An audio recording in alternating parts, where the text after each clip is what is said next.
Oi pessoal, tudo bem? Ahn, Devido a alguns pedidos e tal de algumas pessoas que me seguem no canal e tal, resolvi falar um pouquinho sobre fotografia com celular e fotografia com câmera digital DSLR, né? Quais as diferenças, principais diferenças. Então, primeira coisa, né? Ahn, a ideia também é falar uma maneira que você possa aproveitar melhor teu celular, né? De repente você não precisa comprar um celular super caro, um iPhone do último tipo ou um Android, né? Para poder fazer as fotos que você tem necessidade. Então, quais as diferenças básicas? Primeiro, a quantidade de megapixels, às vezes que uma câmera ainda consegue representar, né? A gente tem uma quantidade boa de megapixels, as câmeras trabalham com sensores maiores, chamado APS-C, e o full frame, e o celular tem um sensorzinho pequenininho. O que acontece basicamente de diferença entre um e outro? Quando você tem um celular com sensores muito pequenos, o High Dynamic Range, ou a faixa dinâmica que o celular consegue capturar de luz, não é a mesma que um sensor de uma câmera. Então, por exemplo, quando você tem uma região onde tem alta luz ou muita sombra, às vezes ele não consegue fazer a compensação direito, a leitura direito disso aí. E por isso que às vezes em algumas fotos de balada que você vai fazer, onde o ambiente está meia luz, um restaurante onde tem essa meia luz, o celular não consegue captar direito. Então a gente tem muito problema com ruído, com as imagens, com uma alteração de cor grande. Os brancos às vezes saem muito estourados, né? Então a gente tem algumas limitações nesse sentido, mas os celulares hoje em dia estão muito bons, você sabendo utilizar bem alguns recursos e até na edição depois a gente consegue recuperar algumas coisas, né? Então essa parte de claros e escuros que o celular tem realmente é um pouquinho mais difícil de lidar, mas nada tão complicado que você não consiga resolver em edição. O ISO dos celulares, né? Ele fica já limitado com relação ao ISO que a gente está trabalhando em câmeras fotográficas digitais. O que é o ISO, né? O ISO, antigamente no analógico, que vem da época do analógico, a gente comprava filme e pedia para o vendedor, olha, eu quero um ISO 100, um ISO 200, um ISO 400 e por aí vai. O ISO era uma quantidade de prata que tinha no filme e fazia com que esse filme ficasse mais sensível à luz. A prata é um material sensível à luz. Então o ISO fazia com que ele ficasse mais sensível à luz. O filme, você tinha situações onde você tinha um range, né, um alvo dinâmico muito melhor para fotografar, né? Você conseguia deixar a câmera mais sensível à luz, né? E aí conseguia balancear com velocidade, etc. Aquele tripé básico da fotografia que é ISO, diafragma e shutter speed, velocidade de disparo, tá? Quanto mais ISO a gente tiver, mais ruído você vai ter. Na fotografia analógica isso ficava legal, em algumas situações bem bacana, porque o grão fotográfico é diferente de ruído. O ruído digital muitas vezes deixa tom de pele roxo, verde, onde não era para ter esse tom de pele, ok? Então a gente tem que pensar nisso também na hora de lidar com o celular em situações de luz baixa. E o ruído não é legal. O que o celular faz algumas vezes para compensar isso é baixar a velocidade do obturador, né, a velocidade de disparo da câmera.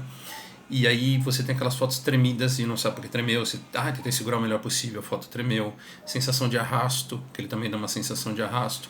Isso por causa da velocidade baixa, que o celular está tentando compensar algumas coisas. Já na câmera DSLR, quando a gente aprende, a gente consegue controlar muito melhor esses três fatores aí, tá? No celular, ele tem dentro do próprio celular um recurso chamado HDR, que é para fazer esse balanceamento das altas e baixas luzes, né? Fazer essa média melhor. É muito melhor você usar o tal do HDR do próprio software do celular do que software de edição. Em software de edição ele dá muita distorção em efeitos de cor, etc. E isso pode complicar um pouquinho a qualidade da sua foto. As pessoas podem mudar de tom e isso não fica muito bacana, né? O tom da pele é complicado.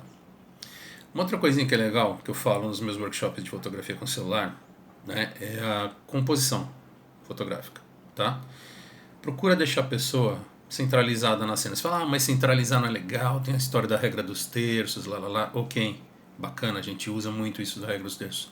Mas como os celulares estão com bastante resolução hoje em dia, você deixando centralizado, você pode numa edição cortar a foto, deixar bem a pessoa enquadrada novamente, digamos assim. Por que a ideia de centralizado? Se eu coloco muito para um lado, muito para o outro, eu começo a aproximar ou afastar, eu começo a ter deformações. O celular ele trabalha com uma lente que a gente chama de grande angular. Muitas vezes ele capta um ângulo muito grande. E isso para retratos ele distorce muito. Então a gente tem que tomar cuidado com esse tipo de coisa, tá? Então é bom entender um pouquinho de composição também, porque ajuda muito. E a edição é importante nesse momento. Depois eu vou postar algumas fotos no meu stories que eu fiz com celular. Eu tenho várias fotos. Se olhar meu Instagram, mmadeira_foto com PH, vou deixar aqui. A gente consegue ver algumas fotos feitas com celular de assuntos noturnos, arquitetura, etc., que também eu consigo resolver bacana, e alguns retratos também ficam interessantes.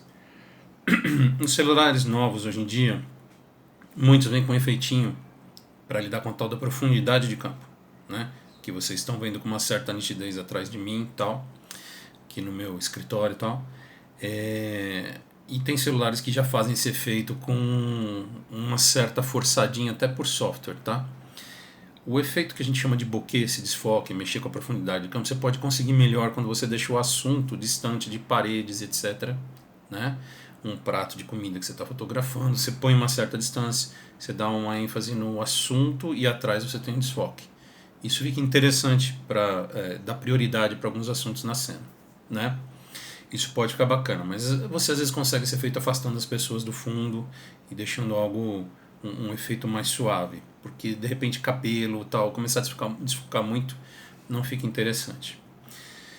Então assim, nos cursos que eu procuro fazer, nos workshops, e principalmente de fotografia com celular, eu falo de alguns softwares que a gente usa.